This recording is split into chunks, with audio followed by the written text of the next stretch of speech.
Hey guys, I'm Madison Mary and welcome back to my channel. Today I have a recommendation video for you guys.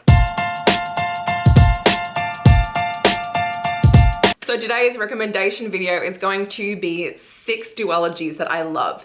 Duologies are becoming a lot more popular, mostly in the fantasy genre, but I have a mixture of fantasy and romance in this video. When a duology is done right, it is freaking phenomenal. So without further ado, let's get into my recommendations. I cannot do a duology recommendation without mentioning one of my favorite series of all time, and that is the Merciful Crow duology. The first book is The Merciful Crow, and then the sequel is The Faithless Hawk. This is by Margaret Owen. So in this world, we have 5 castes. At the very top of the top, we have the Phoenix caste, and they are the royalty. We have the Splendid caste, which is just one down, then the Hunting caste, then the Common caste, and then the Crows.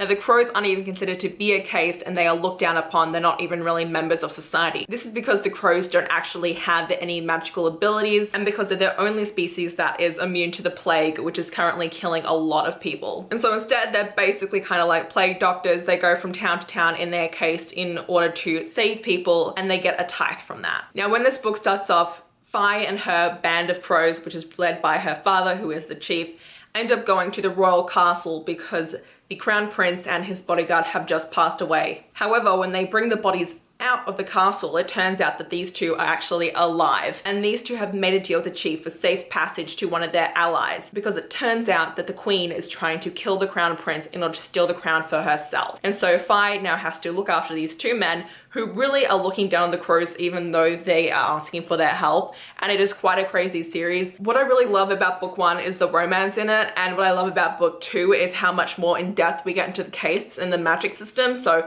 they're both a phenomenal book, and I would highly recommend. Then we have a romance, and that is the Tempted Duet. The first book is His Undercover Princess. So we follow ɪḻsᴛ. Now she is secretly Princess Eloise. She's been in hiding in America ever since there was a bloody coup that killed her entire family, but it turns out that her enemies have figured out that she is still alive. And so she is kidnapped by Dominic Rasmussen. He is actually part of the resistance, and he wants to put Princess Eloise back on the throne. Elle has no desire for this, and so their goals are totally opposed. But there is a lot of steam between this bodyguard and princess. This was so much fun. I really did adore this series. Book 1 does leave off on a massive cliffhanger, so that is the reason why as soon as I finished it, I was like, I have to read book 2. I read this a couple years ago, and it is still a book that I recommend to everyone who loves a bodyguard romance. Then we have The Devouring Grey and The Deck of Omens by Christine Lynn Herman.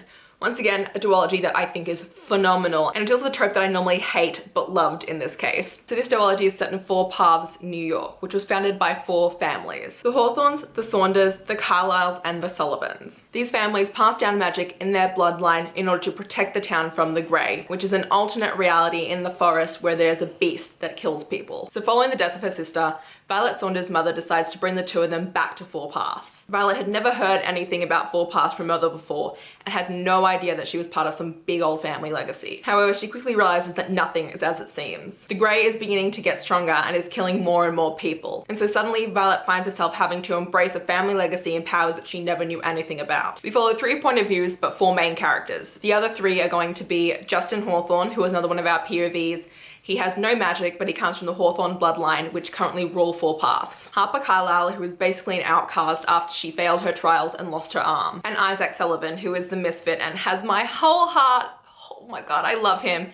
And he comes from a family which has basically all been killed after his trial went horribly wrong. I love this series. I love our 4 characters. They grow so much throughout this, and they're just so complex, and you absolutely fall in love with them. They are these 4 teens that are just trying their hardest in this town that is just completely a mess. This is just such an atmospheric read. I highly recommend that you read this towards the end of this year because it would just be perfect. Then we have The Daughter of the Pirate King duology. Oh, I love Trisha Leventhal so much. She's an auto-buy author for me. So we follow ɪḻsᴛ, and she is the daughter of the Pirate King. Her father is currently trying to get the pieces of a map in order to find the greatest treasure of all time. So ɪḻsᴛ ends up feigning defeat in order to get captured by one of their enemies. This way, as a prisoner, she can secretly look around their boat in order to find the piece that her father needs and then escape. The only problem is that ɪḻsᴛ did not count the first mate, Ryden, being so suspicious of her. So now ɪḻsᴛ must figure out where this piece of the map is hiding while trying to keep her real intentions hidden from Ryden. The only thing is that a romance begins to blossom between the two of them. I love this series.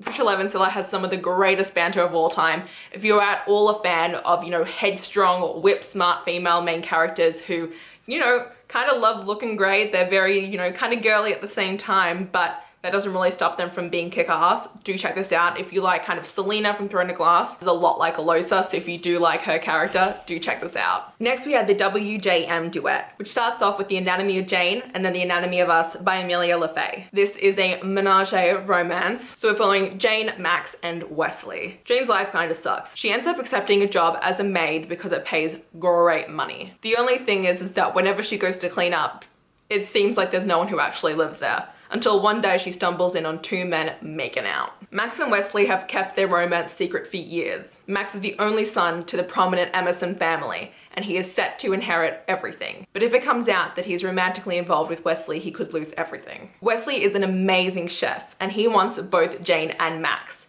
But he's starting to get a little bit frustrated with the fact that Max refuses to go public with their romance. The first book is a lot more lighthearted than the sequel. The sequel tackles a lot of difficult topics such as coming out, facing, you know, a lot of homophobia, and it also deals with some other struggles that I can't really talk about. There is a trigger warning for suicide in the sequel, well, attempted suicide, so I do want to tell you guys about that. The sequel also deals with the topic of sexual assault and rape, so it does get a lot heavier, but I thought that it was so phenomenally dealt with, and I really recommend this if you want some steamy threesome sex. And then finally, we have one of the best duologies of all time, and that is The Queen's Rising by Rebecca Ross and The Queen's Resistance. So in this world, people are either just normal or they decide to master a passion. Now, Brianna has struggled all her life to actually figure out what her passion is, and she ended up settling with intelligence because it just seemed to make the most sense. Now she studies under Master Cartier. He is quite dreamy and he is the only person who actually believes that Brianna can succeed. But when the solstice arrives and all the other girls are chosen by a patron,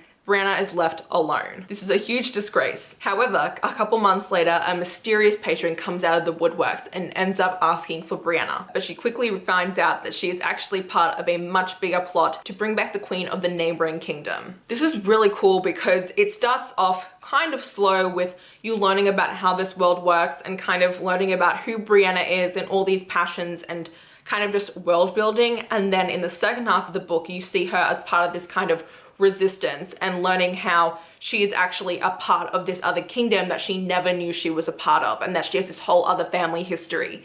And it's kind of the opposite of the chosen one trope because she is not the chosen one. She is not the queen that they're trying to put on the throne, but instead she's one of the people who are trying to put the queen on the throne. She is part of this resistance, and I really love how this doesn't take the chosen one trope, and it does a phenomenal job of that because you're kind of seeing everything from a point of view that you wouldn't normally get. And you know, Brianna struggles. She's not the person who has all this power. She's not the person where, you know, she gets everything easily. I really love that about her, and there is a romance in this, but it's a very mild undertone. And I remember there's a plot twist in this book that had me just like, what? And it was one of the best plot twists I ever read because I did not see any of it coming. This book ends in a way that is, you know, very satisfying, but the companion just adds on to that because it kind of takes the whole idea of, you know, when a plotline does end, you know, oh my god, we got the queen on the throne, yay. It takes the whole idea of, okay, but now what? You've gone through a whole rebellion, you've gone through a whole resistance.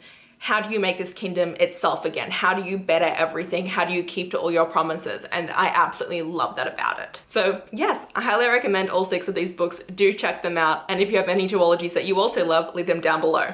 If you guys did enjoy this video, please hit the like button. If you want to see more of me, please subscribe to my channel. And until next time, thanks a bunch, guys. Bye!